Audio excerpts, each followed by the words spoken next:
Get it big, get it here. Listen to all your live mixes, live radio programs, and live entertaining and news package programs right here from GTR, Ghana Talks Radio. This is Ghana Talks Radio, the best station rocking the nation. GTR News. The news others choose. We bring you local news, business news, international, sports, and entertainment news. Right here on GTR. Hello there, welcome to the afternoon news on Ghana Talks Radio. My name is Sandra Asante. Top stories. Don't make wild allegations. Show proof WAEC challenges private schools over BECE marking. We won't continue to take E-levy if the NDC wins power in 2024, Sammy Gyamfi assures.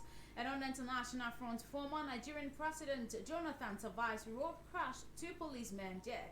This and more stories after the break. What's up Ghana, what's up Africa, what's up world? This is DJ Cham, the DJ with the charming fingers. Music Talks. Join me every Sunday from 12 o'clock p.m. to 4 o'clock p.m. GMT for the latest old school tunes. It promises to have you dancing off your socks. You can also listen back by visiting our website, or why not take us in your pocket by downloading the Ghana Talks Radio app via Apple iOS, Google Play Store. Or why not stream us live on our website GhanaTalksRadio.com, or listen to us live on modernghana.com. Ghana Talks Radio, giving the youth a voice.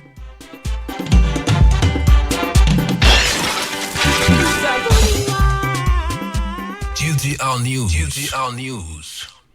You're most welcome back from the break to a very first story. The West African Examination Council, WAEC, is livid over accusations that it is found for marking down basic education certificate examination BECE candidates from private schools. Some private schools heads expressed their shock over the result. Administrator of Harlem International School, Kwaku Baako, had this to say in an interview. BECE in 2017, and at least for these years that we've been writing, we've never had any challenge like this year. The current year is what we are shocked about. We've not seen, not all the students have presented their results here for clearance. Okay. But we are still waiting for some. But those who have come here, there are some of them who have not got placements, and that we are shocked. All the results came about. How many students did you fail for the BECE? Represented 25. 25. Yeah. And the last year, how many? The last year it was 18, 12. What was your best grade last year? Last year our best grade was 10. 10, yeah. And you were expecting what this year? What were you expecting? At least as a private school, we always want to make it better than the previous year, because that is when you are also able to sell yourself, you see. So the effort we put in this year, at least we looked at what our children did, we think we GTR News. Yes, we were aiming at 6. What's the best that has come so far? So far, what we've seen is 22. Wow. And that is serious. And that we were thinking will make at least a 10. At least. I wouldn't say so, because the efforts keep increasing, you see. And we keep going in for staff who are also of higher university degrees, at least to help make that grade that we are aiming at. What's wrong? There's something wrong somewhere. This thing needs to be looked into. On our part, we intend to at least gather, when the final summary of the results come, we will sit down as a school and then look at the various areas where performances went down and see how best we can. But I think that there's still something that needs to be answered here. We've had 3 students who have reported here that they've not had placements, and 2 of them, they are twins, and we were shocked that these 2 didn't get placement to their schools, and they are grades too. They are students who we were GTR News. 12, 13, and they had 25.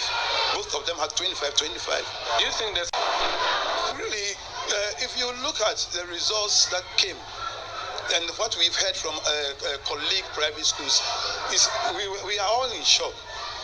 GTR News. The schools that we The know, news others choose. that we know we perform better than our government schools.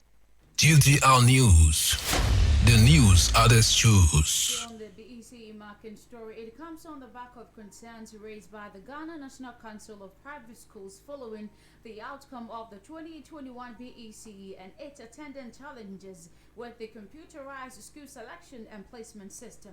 The council contends private school candidates are being deliberately marked down in the BECE to give candidates from public schools an advantage during placement into the senior high schools. Have catchment areas for the 30% for the public schools. That's wherever they are, whatever they've written, they have the chance to get the school, the placement. And that 30% they should have divided for both private and the public, but they've given it only public. Meanwhile, the private school children who are Ghanaian children, and they have another catchment area to 30% for those who are closer to the schools that they have placed, they wanted to go. But what I've seen is they want to have pushed to the public, and the private school couldn't get anything like that. The CSSPS has a specific way it categorizes and places people, and if your results are not good, you may not get the schools that you want to, and you may not be placed. Is it the case that you have simply produced bombs and you want them to be posted to secondary school, i.e. your students have done a poor job and you still want them to be placed? Thank you, Uncle. In fact, I'm laughing because of what we're saying, and everybody knows how the public and the private school is. Everybody knows it. So I wanted to ask you a question. Somebody is in Prempe and he entered last year with grade 42, and somebody got 12, grade 12, couldn't get a school. What are you going to talk about that one? And the 12 is from private school? Yes. How is the categorization that when you are choosing your schools, are you told that as private schools you are secondary? Do they consider you secondary, and then the public schools are considered primary? Because of course the government has a public secondary schools and has a public private basic schools. It is a natural thing that they will post their own first before they come to you, no? I am thinking that is how it's now, because at first it wasn't like that. Okay. At first they will look at the grades and work with the grades. Doesn't matter where you come from. It doesn't matter where you come from. But why do you have to place a child having 49 in Prempe College, a child having 12 without a placement? How? And two, if you go to the schools, you can see it. Even the way they are learning, even the head teachers are complaining in the schools that the children are coming to the schools now, the category A schools, are not the children supposed to be there. They are complaining. What about wonderful question? GTR News. I think the private schools supposed to get our examination board, Not WAEC. I am thinking we have to get, because the WAEC, they are not written as well. How? Why? I don't know how they mark, even all the children are calling for remarking this year. Why? A child is calling for remarking. The child knows him or herself. He knows I can do it and that I have done it. And the result came and it wasn't like what the child was expecting. But the question that came was, okay, he was able to answer it. If the deviation comes, does it mean that every child in the private schools is complaining? The whole country, they are using the same thing. There's nothing changed. GTR News. The news others choose. By reacting to these issues, the Public Relations Officer of the Examination Management Body, WAEC, Agnes Taikojo, insisted that these are grave accusations that must be backed with evidence. Have different index numbers for private schools and different index numbers for public schools. So I'm a bit surprised at the allegation that you don't have the name of the school for the candidate to say that I went to maybe price a cake, for you to say that when an examiner is marking, he knows that these are the scripts of candidates for a public school, these are being that of candidates of public school. You don't have that on the script. Even on the packet that we give out, the script envelope, we do not make provision for names of schools. You only have the center number, you have the school number, and you have the subject, the paper code, and the quantity of script in that packet. So we do not have the name of the school, whose script envelope or whose packet that the examiner is marking on the envelope. So we're surprised at this. Able to tell all our examiners, over 10,000 of them. Now when you are mark those differently from that. I think that it is a very wild allegation. And if he has any GTR News. I think GTR that even alleged News. have proof. So I think that what you should do is to tell him to come up with the proof. Because on our part, we have every data, every document to prove what we are saying. That we do not do that. So I think that this is like I said, GTR a very wild News. allegation. And The if you have news any, others choose. So next, the Deputy Minister for Finance has sued the editor-in-chief of the new Crusading guide, Kwaku Baako Jr., the newspaper, and a journalist for associating her with the demolition of a building at Roman Ridge in October last year. According to Abena Osei Asari, a story on the demolition was published under the headline Dubai Embassy Demolition Spree, Minister and House Fingered. The information available indicates when the newspaper first broke the same story on October 18, 2021, an attempt was made to associate the former president, John Dramani Mahama, with the said demolition.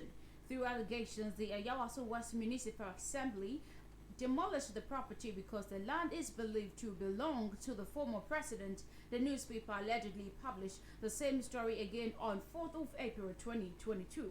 According to sources, as far back as October 2021, journalist Frank Komponsa met the lawyer for the Deputy Finance Minister, who is a spouse, and was given full access to all court documents and facts relating to the case, which started in the year 2002 and had judgment given in 2015. The land question was the subject of the judgment of the High Court granted in 2015 in the favor of the owner, Frank Nyama, against three persons, namely Ajay Dakon, Francis John Latte, and Alhaji Adams. The plaintiff, Frank Nyama, was put in possession of the property when the court went into execution in May 2016. An attempt by one of the defendants in the case, Alhaji Adams, to have the judgment set aside was shot down by the High Court in judgment by Justice Afiasewa Asari Boakye on November 2020. Subsequently, GTR News. GTR by News. the owner who has been in possession of the property since May 2016 and has no relation to the Deputy Minister. By her writ, Mrs. Osei Asari is asking for damages for defamation and retraction and apology from the publishers.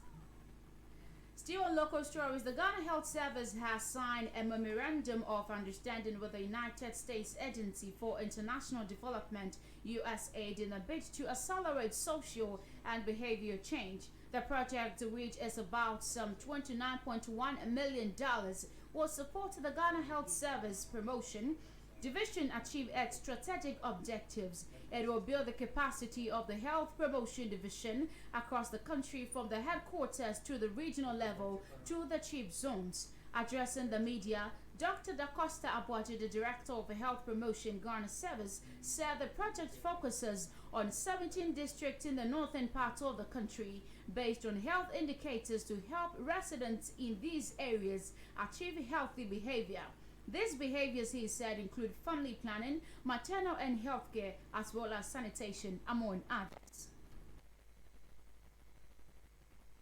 Government to reinstate the toll levy, which had been abolished, and direct any revenue realized to support free SHS program in order to reduce the pressure. In other words, taking money from the National Health Insurance Levy to support some other programs. And we want the USAID has supported the Health Promotion Division, which is new, with a new project in 17 districts in the northern part of this country based on health indicators. Into the main idea is improve health behavior, and I say it may achieve healthy behavior in certain areas in terms of family planning, in terms of wash, that's water and sanitation, in terms of maternal and child health, and also COVID. So we want good health outcomes. So for this, we need good health-seeking behaviors. And the USAID, so the the first time our mobile Ghana Health Service near. But this one is unique because the Health Promotion Division is new and they trying to support us in this magnitude, very remarkable. Now, the program also includes, they will build the capacity of the Health Promotion Division across the country, from the headquarters to the regional level to the districts to the chip zones. The news others choose.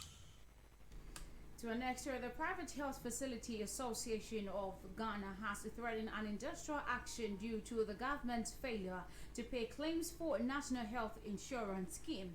According to the General Secretary of the association, Frank Tobler Richard, healthcare delivery is being compromised due to arrears dating as far as back as 9 months. The government is set to own the association about 150 million cedis. Speaking to the media, Mr. Tobler made some requests to the government and threatened to withdraw their services if government hesitates to meet their demands. The Private Health Facility Association of Ghana is also asking the government to expedite action to review the medicine and tariff left to reflect on the current economic crisis. He said his outfit want to meet the health ministry to discuss possible support from the government because they are looking forward to work towards achieving of the SDG 3. He concluded with an advice to the general public. Government to reinstate the toll levy, which had been abolished, and direct any revenue realized to support free SHS program in order to reduce the pressure. In other words, taking money from the National Health Insurance Levy to support some other programs. And we want National Health Insurance Levy revenue to remain intact so that we don't find ourselves in the state in which we are today.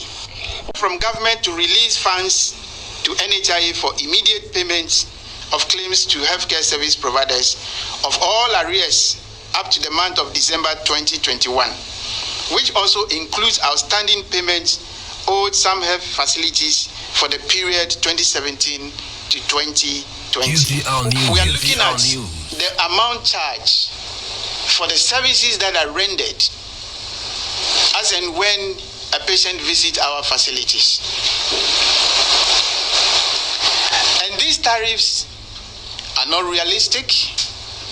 They are not reflective of current economic situations in this country, taking cognizance of the inflation rate that we have as at today.